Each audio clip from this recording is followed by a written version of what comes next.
As a finance professional in a disrupted business landscape, what does it take to be in demand? What does it take to attract great paying international roles? If you're an ICANN member, it'll just take one exam. That's all it takes to complete the globally recognized CIMA professional qualification and the internationally respected CGMA designation. As a CIMA member and a CGMA designation holder, employers will look at you as a finance professional, constantly acquiring new skills to add value to the business. That's why they'll be willing to pay premium to hire and retain you. If you have 5 years of relevant experience and are an ICANN member, you can directly sit for the final exam of the CIMA Professional Qualification, the Strategic Case Study exam. Start studying the CIMA Professional Qualification. Prepare to make an impact.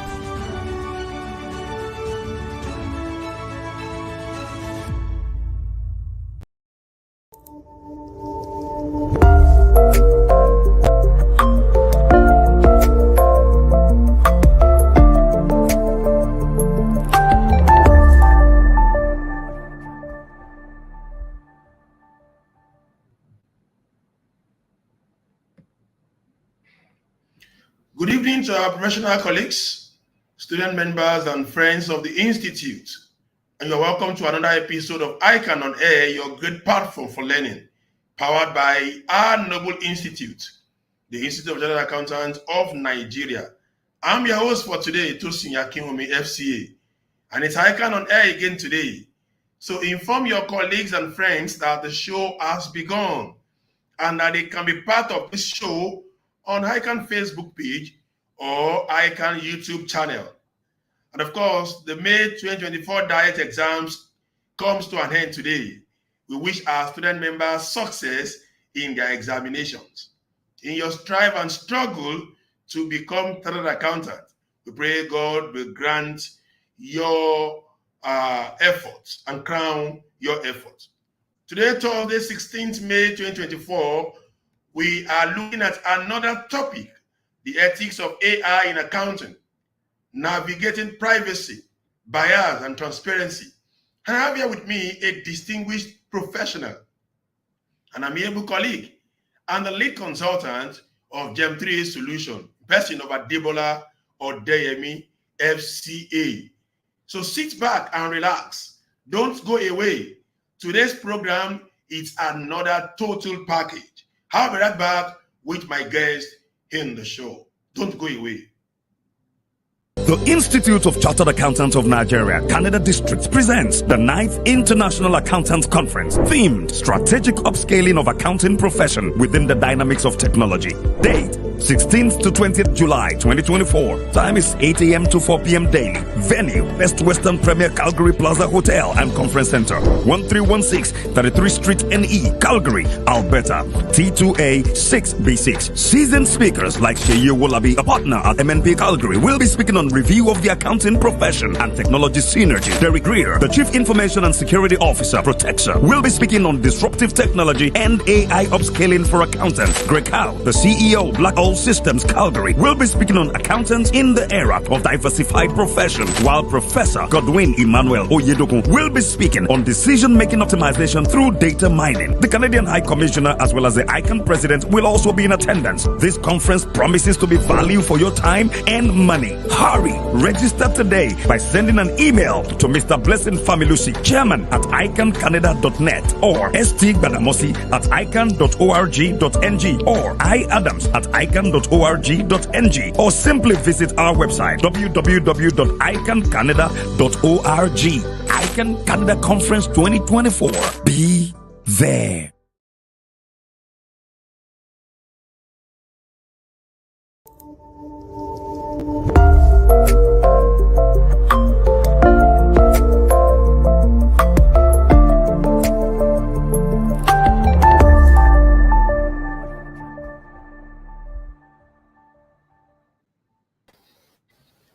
Welcome back to ICANN on Air, another episode, and today we are discussing the ethics of AI in accounting, navigating privacy, bias, and transparency. And I have here in the studio a professional colleague, a distinguished and eminent speaker, who has created for herself a niche in the AI world, Adebola Odeyemi FCA. Madam, it is a pleasure to have you in this house today. Thank you for having me. It's also my pleasure. Thank you very much. Let me quickly take the brief profile of our guest on the show today, Adebola Adejumoke, FCA. Adebola is a forward-thinking leader shaping the future of business with artificial intelligence. She is passionate about helping small businesses thrive in today's digital world. She earned a degree in accounting from the University of Ado-Ekiti and is currently a fellow chartered accountant. Her professional journey started as a finance consultant with Uri Consulting Limited, where she played a vital role in supporting MTN Nigeria's ERP application and resolving finance-related issues. Adebola found her true passion in AI, digital skills, and cyber security. Adebola is certified in Microsoft Azure Data Fundamentals, in Google Data Analytics, and Green Digital Skills acquired from IMCO Academy in partnership with LinkedIn, with more certifications on the horizon. She is also a proud member of ICANN, a proud member of CITN, an associate member of the Institute of Strategic Management of Nigeria. Once again, it is a pleasure to have you on the show. And without much ado, let's quickly go into the streams of today's discussion. The ethics of AI in accounting, navigating privacy, bias, and transparency. I can see our audience are already with us, and they have actually been showing that interest, telling us we are here with you on our usual show. So the way we do it, send in your questions on this topic, and trust us that your questions will be taken, and our guest on the show will certainly do justice to your topic. So let's go this way. According to Porter Stewart, an American lawyer and judge who served as an Associate Justice of the United States Supreme Court between 1958 and 1981, he said, and I quote, "Ethics is knowing the difference between what you have a right to do and what is right to do." So having you on the show today as our guest will certainly make our global viewers and give them the opportunity to learn and share from your depth of intellectual prowess. How important is ethics in the lives of humans, corporate bodies, and even nations at large? Absolutely. I agree with what Justice Porter Stewart said, because the quote perfectly captures the essence of ethics. So it's not just about what is legal, but also what is truly right. And you would agree with me that ethics play a critical role in shaping the lives of humans, corporate bodies, and even nations. So how is that possible? For individuals, it helps us to, it guides us with personal conduct, and also help us to trust one another, because you have a rule, and you have some guiding principles or law or code of conduct that is guiding you in your relationship with one another. Then for corporate bodies, it ensures sustainability and progress. We have compliance. It helps the organization, the corporate bodies, to be more obedient, to be more compliant to whatever rules and regulations that is being laid down in that organization. Then looking at the nation at large, it helps us to promote social stability. You would agree with me, because where there is no law, there is no sin. And also because of that ethics that is guiding the entire nation, there is also international respect, which will also yield economic development. So that distinction that Justice Porter gave clearly says that there is a difference between what one knows is the right thing to do and what is actually meant to be done the right way. So it's more or less like saying that choosing your actions between what is just and beneficial, going beyond legal obligation. I'm sure you understand that, because a lot of times we always look at the fact that, okay, this is legal. Something may be legal but not beneficial. So that is what ethics is talking about. More or less like a moral compass for either the human, for corporate bodies, or even for the nation at large. So I hope that is well clear, or I need to explain further. Very clear, very clear, very clear. You are passing the message. Thank you very much for that apt response to that very first question. And still on ethics, we would like you and we appreciate if you can run our viewers through some of the codes of professional ethics that are out there and the roles of compliance in a business environment. Okay. So understanding code of conduct, code of ethics and the role of compliance is very essential in navigating the business world where we find ourselves today. And the first thing is looking at the code of professional ethics. We have the industry specific guidelines and we also have the company code of ethics.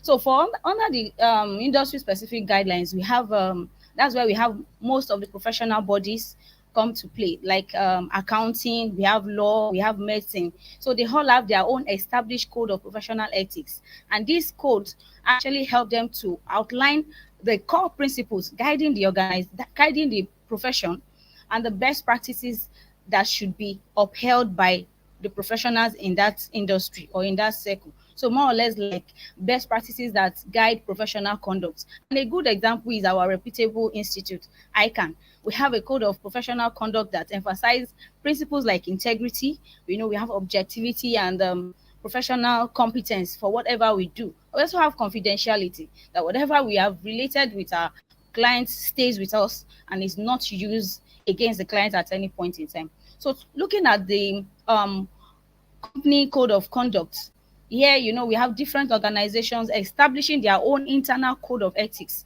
to help them. Mostly, it's usually applicable to employees. But at the end of the day, I would say that it's to help the organization have a sustainable growth plan or a sustainable success story at the end of the day. So the company's code of ethics is what typically reflects the company's values, their missions, expected behavior in different areas of life or in different areas of their business dealing. So where we have conflict of interest, we have responsible use of the company's resources, fair treatment of colleagues and clients and all of that. So now looking at the role of compliance, what is compliance doing in all of that? And you would agree with me that compliance, even from the word, is just to ensure adherence to all of these laid down rules and regulations. So compliance will enhance that the business adheres to all the relevant laws, be it from the nation where it is being operated from, the regulations, the industry standards, and all of that. Then again, the role of compliance is also to mitigate risk. A robust compliance program will look at mitigating both legal and financial risk that may be associated to non-compliance. Then we also have promoting ethical culture. Compliance efforts at times, if it is not supported with a strong code of ethics, you would realize that there might be disunity even in an economy or even in an organization. So that is why compliance will help to create a culture of ethical behavior within an organization or within the country or the nation at large. At least for organizations, employees will be able to know that this is what is expected of me and this is what I'm expected to do, so that there will be ethical decision making. So I see the two. Code of ethics is more like your company's moral compass, while the compliance is more like saying this is the roadmap that ensures that you are always heading in the right direction. So both of them are critical for building trust and enforcing a positive work environment. Critical for building trust and fostering a good working environment. That's a good one. That's a good one from you. Well done. What makes today's episode a special one is that we have not brought someone with an IT background to discuss AI with us.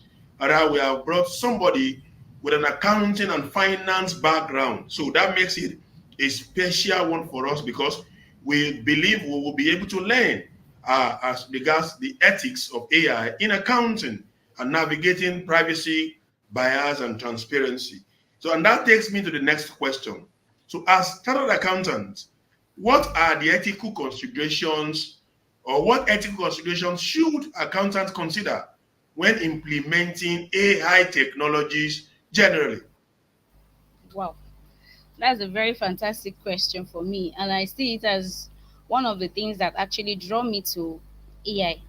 So, as chartered accountants, with the knowledge and understanding that I have come to acquire over time, I realize that there are several critical ethical considerations that we need to keep in mind, so that the principles, the code of ethics that is being laid down by ICANN especially, that is integrity, fairness, and transparency of our work, can be well implemented.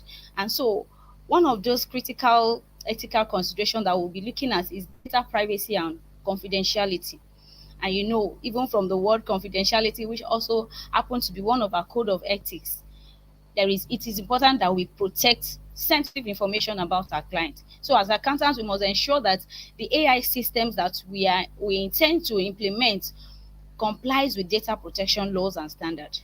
We should also ensure that AI system is going to safeguard sensitive client information from unauthorized access and breaches. And that is where cybersecurity comes into play, but that's not what we're looking at today.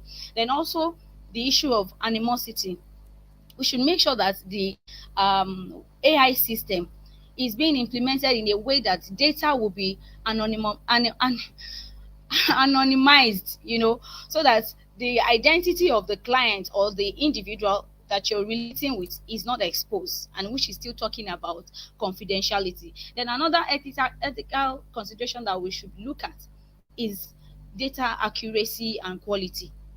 We need to ensure that the data that we are using, or the data that we're going to train the AI to use, is accurate, is complete, and representative. Representative meaning that it's taking a particular sample of the entire data and is not biased in any way. So it's just to remove any form of biases or inaccuracy in the outputs that we'll get. Then talking about bias itself, we need to consider how we are going to mitigate against such biases. And that means we have to actively work to identify and mitigate these biases in the AI algorithm. Because AI algorithm is more like saying these are what we're going to put into the system, like a set of principles, or like a guide for the AI to say that, okay, when you trigger this button, or when this button is being triggered, this is what you get. So there is need for us to actively, as accountants, identify and mitigate against such biases that could lead to maybe an unfair treatment or maybe discrimination among certain group of people or individuals. And we have transparency and explainability.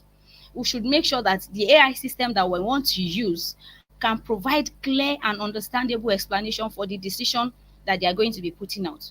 Meaning that if this AI system that is being deployed is explainable, it will enable the stakeholders to understand and trust the AI processes. They are able to see something to say, okay, I understand what it's doing. Also, for transparency is also stating that you disclose the use of AI in the accounting process and decision making. It's not like something is looking so ambiguous. It must be clear and easy to understand for each of the stakeholders that may be, or all the stakeholders that may be involved. Then we also have accountability and responsibility. That means as accountants, we need to maintain human oversight. There is no amount of intelligence that can be put into AI that will omit our own human touch or human intelligence. So that is where human foresight comes into play. We must make sure that the AI system is accountable for every decision that is being taken, or for every action that is being taken by that AI. So accountants should not fully delegate decision making to AI. It's not possible, because you can't say AI made this thing happen, or this thing is because of AI. No, there must be a human factor, or someone that is going to take responsibility for that. And so the ethical consideration again that we need to look at is for you to clearly define and understand the liability associated with that AI decision that you're going to be making, or to that AI system, that okay, if whatever goes wrong, I'll be responsible, or this will be the reason, or and all of that. And also, again, another critical thing is looking at the compliance of AI with laws and regulation. So we have data protection laws, we have regulatory adherences in different forms, relevant laws, regulations, and standards, even for our own financial reporting, auditing, data protection, that we need to take note of when we are trying to implement. So as accountants, I just want to say that the ethical implementation of AI technology require a very thorough and comprehensive approach, where we need to prioritize data privacy. We prioritize data accuracy, fairness, transparency, professional competence. It's not just because AI is involved and you don't want to have a deep understanding of how accounting is impacting into that AI system that is being implemented. And by addressing all of these concerns, accountants can definitely harness the benefit of AI while trying to maintain the trust and confidence of their clients and any other important stakeholder. Okay, thank you very much. A follow-up question there. According to Fifi Lee, a China-born American computer scientist known for establishing ImageNet, artificial intelligence is not a substitute for human intelligence. It is a tool to amplify human creativity and ingenuity. What kind of technological evolution should the world brace up for with the advent of AI? That's a great question. And based on that Fifi Lee's quote, I want to see it as a powerful explanation, or like a powerful tool that is saying that we are augmenting both human capability to whatever AI is coming to do. So it's not replacing it in any way. And a good example is the the rise of human AI collaborations. You would agree with me. So let me try to reiterate your question again. You're saying what kind of technological revolution should we brace up for? So the number one thing that I would say we should brace up for is AI human collaboration. So you imagine a world where AI handle complex data analysis. It removes all of those mundane and routine tasks. All of the account filling, data entries. And if AI is able to do all of that, what would the human be doing? So it gives the human minds the opportunity to have creative thinking, creative problem solving ability. And with all of that, there will be strategic decision making. There will be closer relationship even with clients and stakeholders, and it will better promotion growth for the client or for the organization and even for the stakeholders that are involved. So when we even talk about this AI, rise of human AI collaboration, there are a lot of scientific discoveries. Now AI can analyze vast data sets, can analyze millions of data sets in a second. While analyzing it, it's also identifying patterns that may elude human research.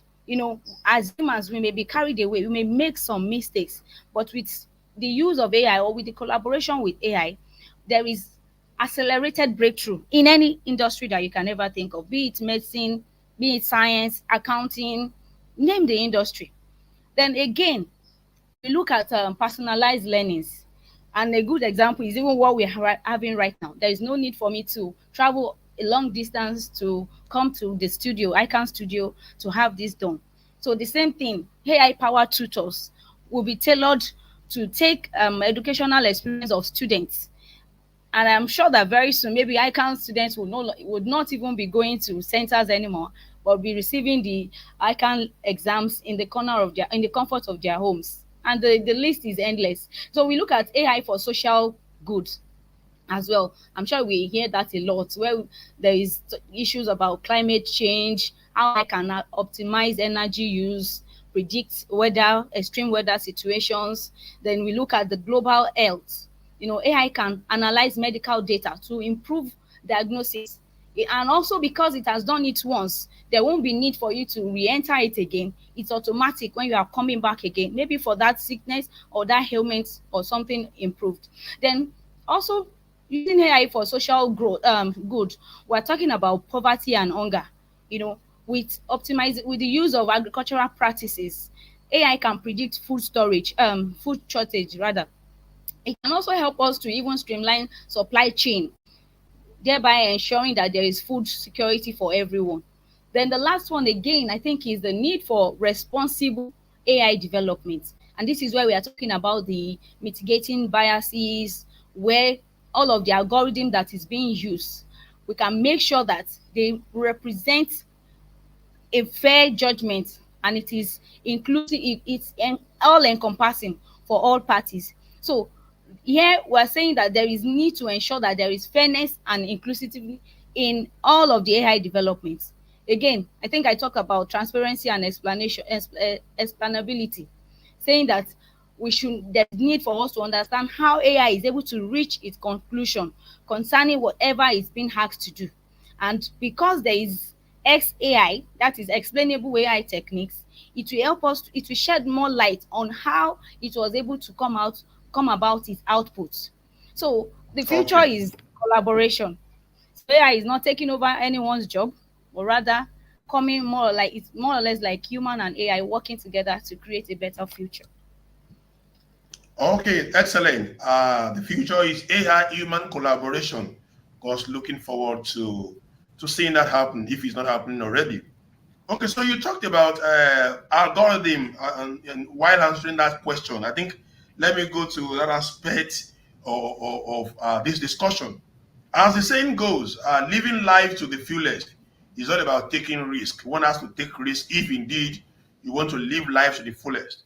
So, what are the potential risks of algorithmic bias in AI-powered accounting systems, and how can this risk be mitigated? I love that quote. Living life to the fullest is all about taking risk. And you would agree with me. And I wonder how those that are always afraid to take bold steps, I wonder where they are right now, because taking calculated risk is essential for progress. So while AI could be offering us exciting possibilities for accounting services or for accounting of output and excellent deliveries, algorithm biases is significant. Is more like a significant risk that needs mitigation. So he's talking about how there can be biases in the input, in the policies, in all of the things that is being put together to bring out an expected AI output. So algorithm biases occur when AI systems make decisions that either favor or disfavor certain group of people. And usually it is based on historical patterns or inherited biases that have been loaded into the training data. I hope that is not too complicated. And I'll give an example. Let's look at loan approval, for example. An AI system is being trained that is going to use historical data to approve or disapprove clients or individuals' loan requests. So where the AI system is biased to favor some certain group of people, or to favor some certain people that come from a particular community or geographical location, or favoring the female over the male or the male over the female, then that is what we're talking about, algorithm biases. Another good example is fraud detection bias. An AI system can flag a certain transaction now as fraudulent based on maybe the location or the spending pattern. And at the end of the day, there is unfair that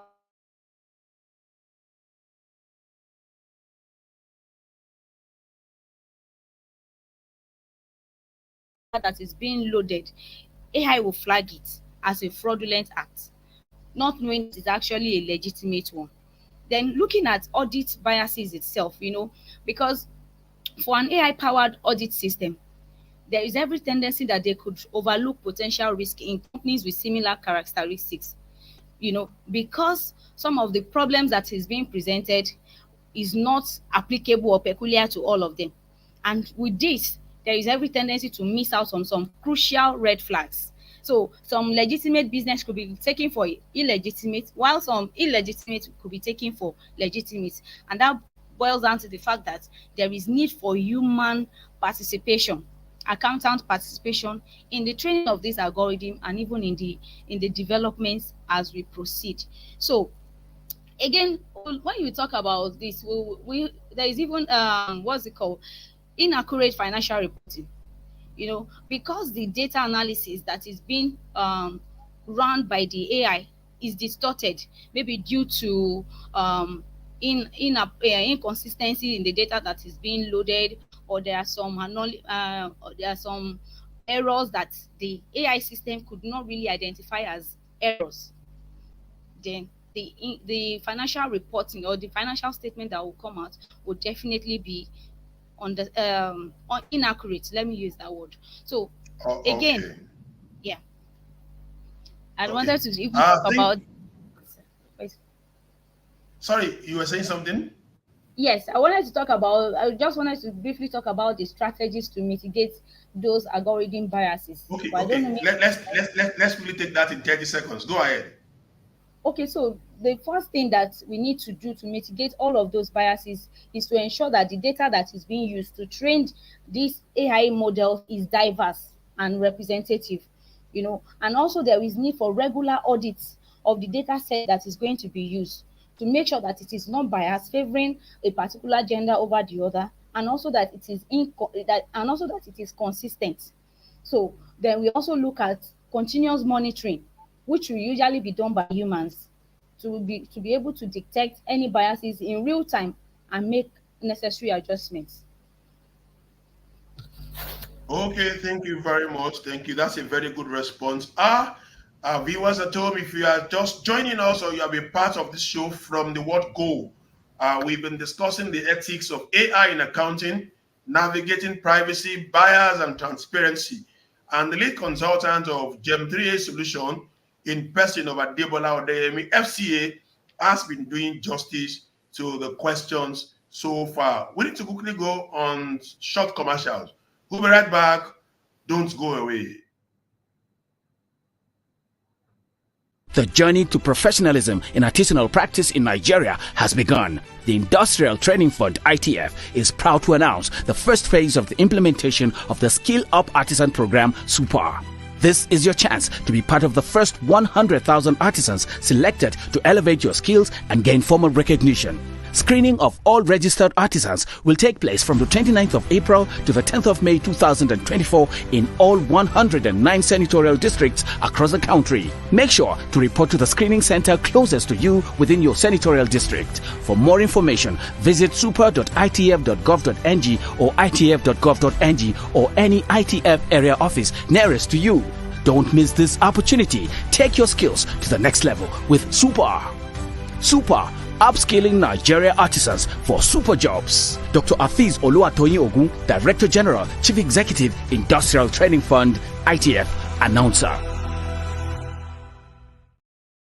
The Institute of Chartered Accountants of Nigeria, Canada District presents the 9th International Accountants Conference, themed Strategic Upscaling of Accounting Profession within the Dynamics of Technology. Date, 16th to 20th July 2024. Time is 8 a.m. to 4 p.m. daily. Venue, Best Western Premier Calgary Plaza Hotel and Conference Center, 1316 33 Street NE, Calgary, Alberta, T2A 6B6. Seasoned speakers like Sheyi Wolabi, a partner at MNP Calgary, will be speaking on review of the accounting profession and technology synergy. Derek Greer, the Chief Information and Security Officer, Protexer, will be speaking on disruptive technology and AI upscaling for accountants. Greg Howe, the CEO, Black All Systems Calgary, will be speaking on accountants in the era of diversified profession, while Professor Godwin Emmanuel Oyedokun will be speaking on decision-making optimization through data mining. The Canadian High Commissioner as well as the ICANN President will also be in attendance. This conference promises to be value for your time and money. Hurry! Register today by sending an email to Mr. Blessing Familusi, chairman at icancanada.net, or St. Badamosi at ican.org.ng, or iadams at ican.org.ng, or simply visit our website www.icancanada.org. ICANN Canada Conference 2024. Be there.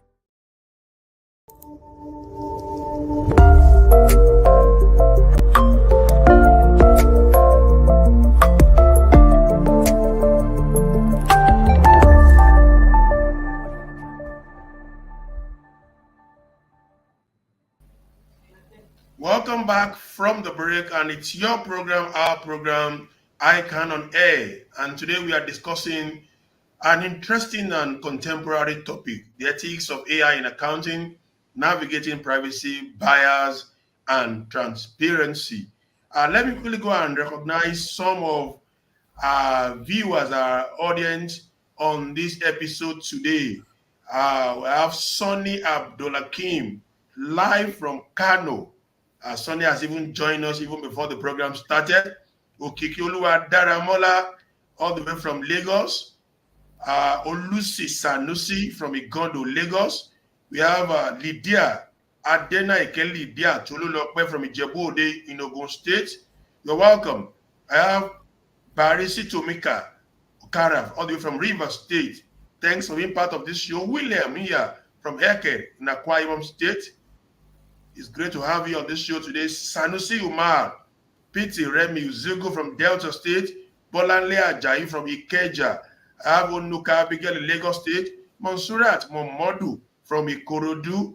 I have Olabisi streaming live from Edinburgh in UK, Okwara Okeke, join us from Port Harcourt. Fagbolati Bitopia Adeni live from Ibadan in Oyo State. Ismail Sulaiman from Benin in Kebbi State. Rufus Ajaybe live from Moshi, and so many others who are part of this show from the Facebook and YouTube channel. Please send in your question, and our guest on the show today is available to answer your question. So let's pick it on where we stopped before going on break.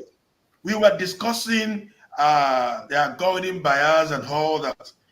Now, in keeping with ethical standards, how can professional accountants ensure transparency and explainability when using AI algorithm for financial analysis and decision making?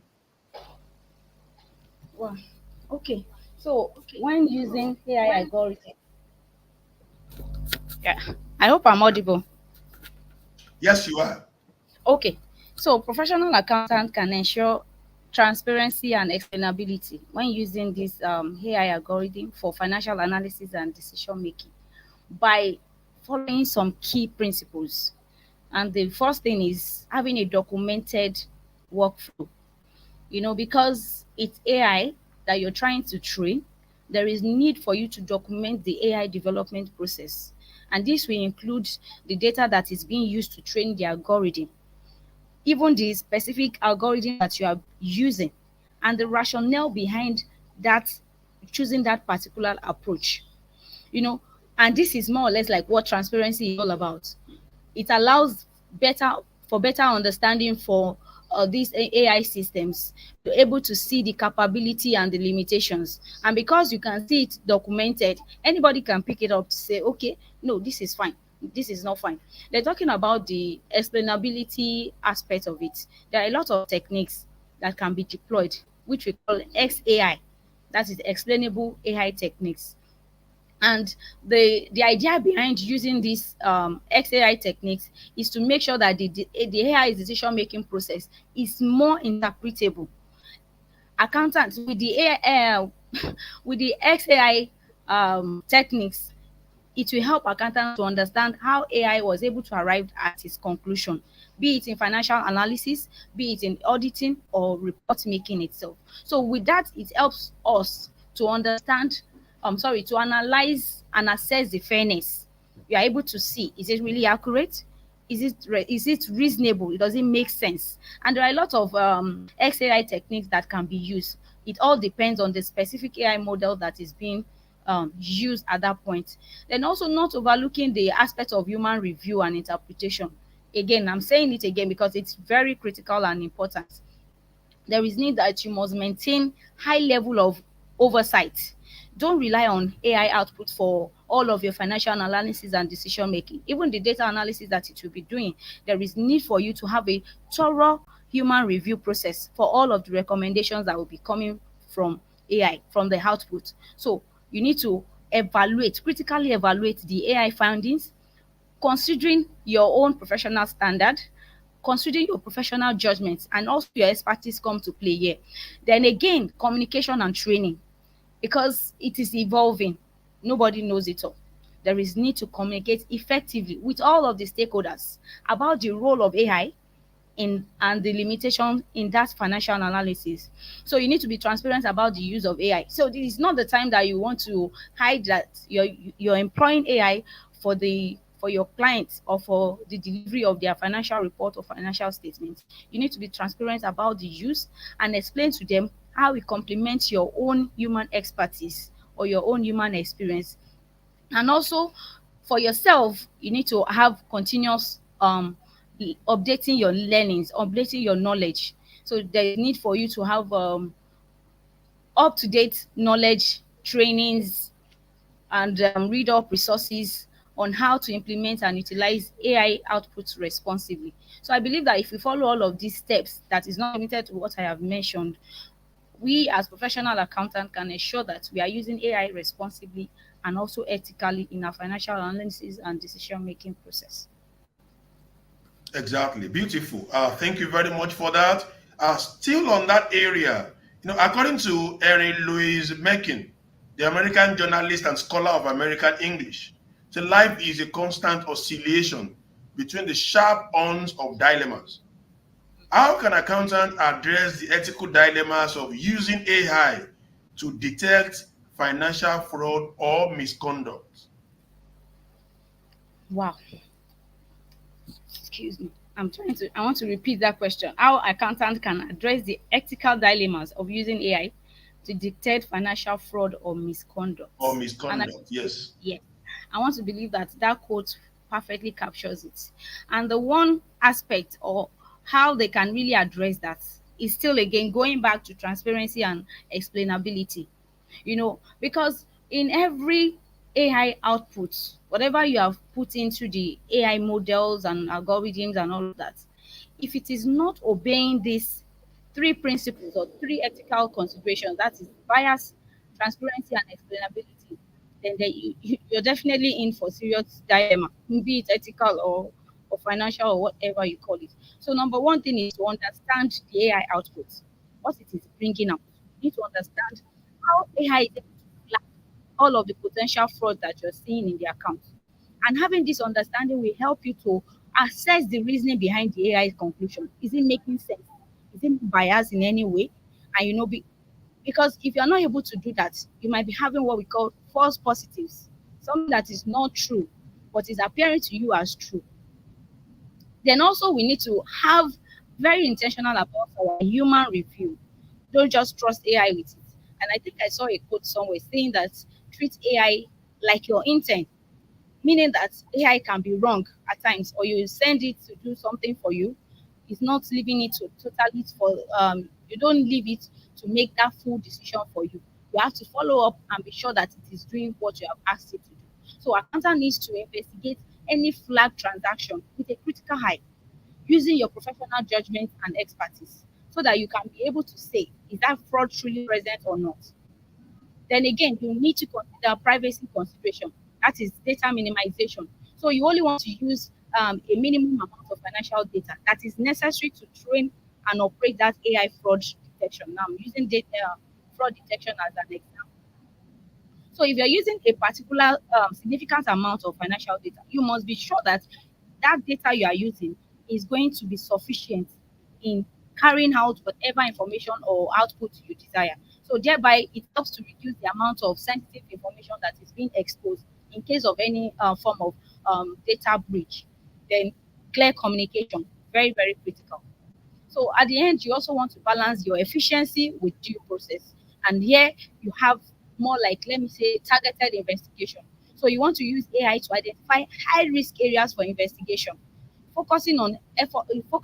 Now focus your efforts on transactions with maybe a higher likelihood of fraud. Here you are looking at resources allocation to make sure that the AI output that you get is not just bringing up unnecessary investigation for you, and it's not just exposing legitimate businesses or activities as illegitimate. Then again, collaboration and continuous improvement. This is where you have to work together with other team members. So this way to reduce or avoid any form of ethical dilemma, you need to have there's need for collaboration between accountants, data scientists, legal professionals, and all of that. More like saying we have an interdisciplinary team. So this will ensure that there is a comprehensive approach to any ethical consideration that you are looking at, especially as it relates to AI-powered fraud, which is AI-powered fraud detection, which is what we are actually talking about. So having addressed all of the others, then I'm sure we can leverage AI responsibly for section. Yeah, certainly. Thank you very much. Thank you for that response. The next question I have here is, when striving for excellence, diversity and inclusion are key, very important. In what ways can professional accountants promote diversity and inclusion in AI development and deployment in order to mitigate bias? Let me take it again. When striving for excellence, diversity and inclusion are very key. In what ways can professional accountants promote diversity and inclusion in AI development and deployment in order to mitigate bias? Wow, that's a beautiful question. And you're absolutely right about that. Diversity and inclusion, they are very fundamental for achieving excellence, especially as it relates to AI development and even the deployment to mitigate against this bias. So how can we professionals promote these D and I, which I just want to use that word, if you permit me, D and I, diversity and inclusion. So the first thing is to build a diverse team. And what do I mean by building a diverse team? You want to promote diversity in your talent acquisition. You are not just looking at employing some certain gender or some certain tribes, which some organizations do. So you want to actively recruit and hire AI developers and data scientists from different backgrounds, including the gender, taking into consideration gender, ethnicity, age, and educational experience. And right now, this is an issue, especially in Nigeria, but that's not what we're talking about.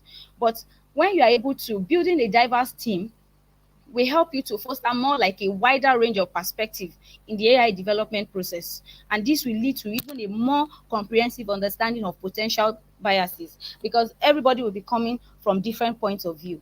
And having acquire all of these talents in different diverse capacity or backgrounds, there is need for diversity training as well. You need to provide them training as it relates to the AI development and deployment, including accountants. Accountants should not stay aloof to say, oh, it is for data or it is for software. I shouldn't be part of it. So the training is to raise more awareness about unconscious biases that we may not even pay attention to. And because we are trained already, we are equipped with the skills to identify and mitigate such biases in the AI system. Then again, you need to consider the data itself. That means you criticize the data source. Where is the data coming from? You want to criticize that source so that whatever you are feeding into the AI model or system will give you what is actually is going to be fully representative of the population that it is being meant for, or whatever use that it is being meant for. Then I think so mitigating against these biases again is for us as accountants to challenge some assumptions and historical biases that are already in place. We have traditional financial practices, but as professional accountant that is very intentional in their AI development, there is need to make sure that the diverse team that you have put together can bring you fresh perspective. You are not just laying hold of your old or traditional principles or methods to say, no, this is how we do it. No, we are not doing it this way. And again, that will bring us to standardizing some of this process, standardizing it. And when it is being standardized, you want to make it transparent to all. Thank you. Thank you very much. So let's quickly go and take some of the questions by our audience, from our audience. And we need to quickly be brief with the responses. Our time is fast running. Questions from our audience.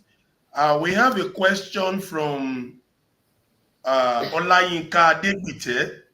Olayinka Degbite. So does it mean we should allay the fear of evolution of IT cannot take away our role as an accountant?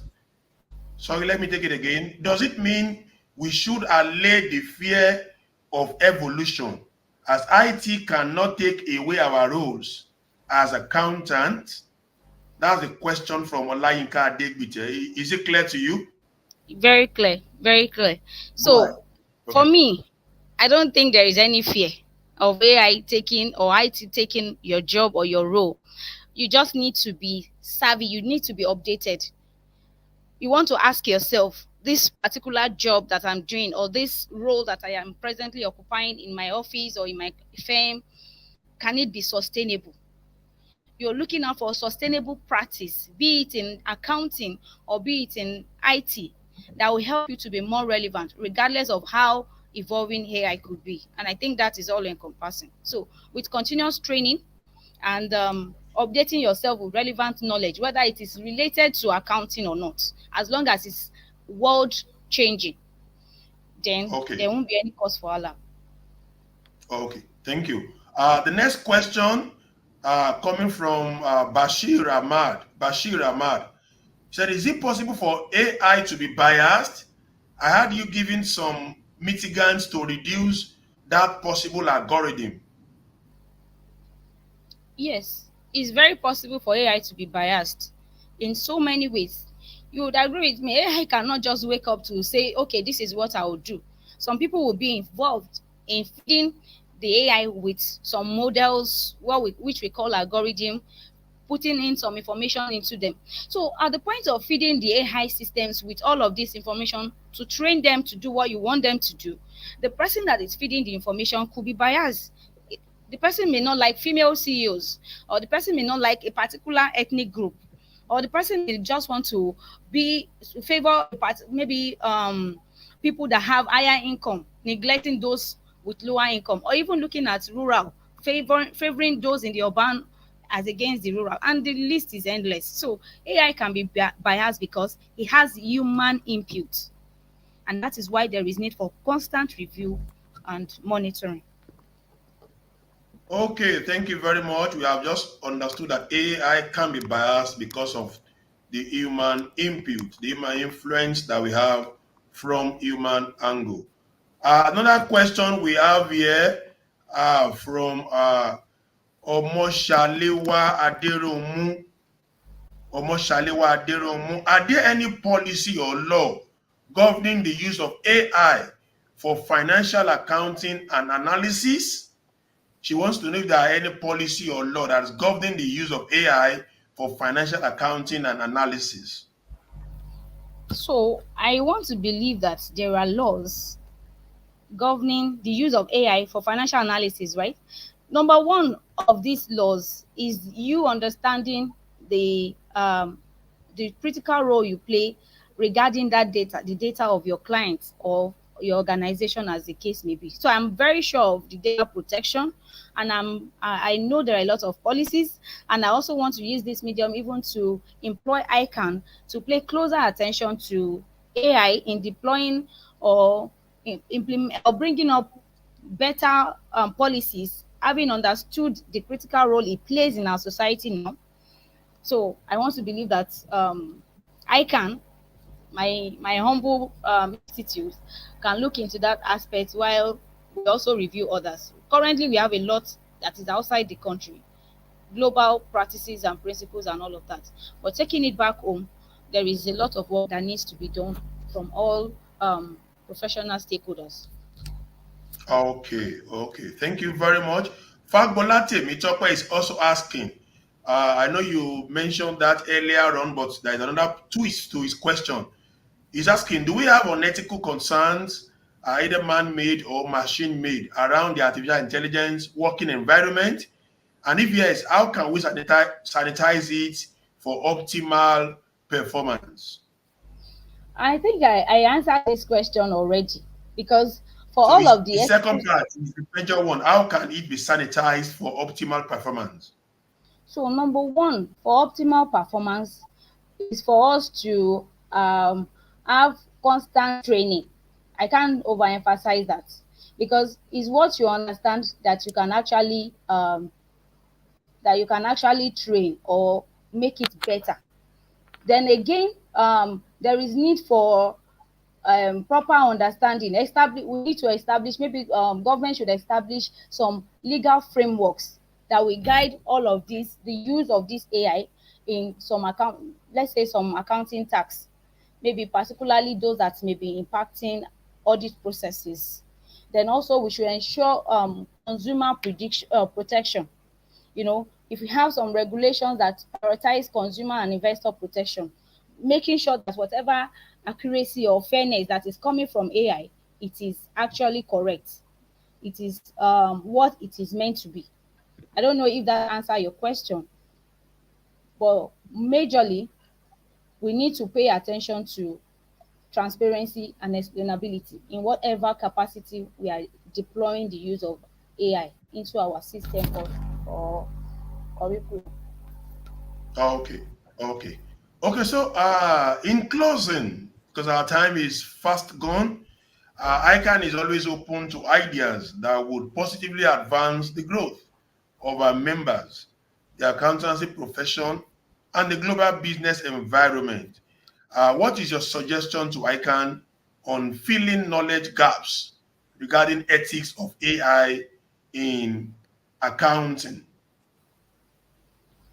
Okay, so number one thing I would say is that there is need for ICANN as a professional body to have a more like a comprehensive approach. And this comprehensive approach is looking at education, practical trainings, collaborations with different industry leaders, and also continuous learning, infusing this AI ethics into both the exam curriculum as well as the MCPD that we usually hold. And that is by establishing specialized AI ethics workshops, trainings, online courses, and also making sure.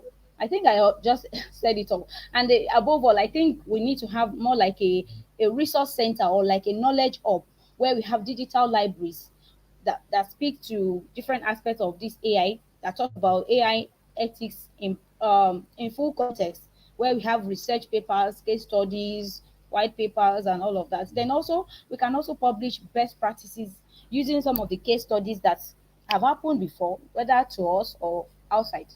Then enforcing or emphasizing on the collaboration. There is need for ICANN to invite expert panels and committees to discuss and provide proper guidance on these ethical AI issues, especially as it relates to accounting.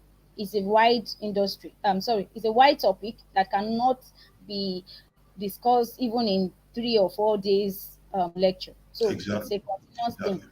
Then again, ICANN needs to partner with industry leaders. I've said that before. Maybe tech companies, universities, and other professional bodies, so that this knowledge will be well circulated and nobody will be sidelined when the evolution starts in full. And Wow, wow, wow. It's been a very wonderful outing with you, Madam Adebola Odeyemi, FCA, the lead consultant of GEM3A Solution. We want to say a very big thank you for coming on the show today and sharing your wealth of experience with our members and the friends of the Institute. Thank you so much for coming. We appreciate you, ma'am. thank you. My pleasure. And when next we call upon you, we know you are going to hacking onto our call. Definitely. Thank you very much. Let me quickly go and take some announcements before we finally close the show for today. The notice of 59th ICANN AGM is out. The date is May 30th, 2024. Time is 11 a.m. and the venue is ICANN Center, Muward Dauphin. Please be informed and ensure you are part of the AGM. Also, ICANN on Air is open for advert placement. This is your program. Our program is open for advert placement. The rates are affordable. Reach out to the numbers on the flyers or any of the anchors and let us discuss. Trust us, your business is going global.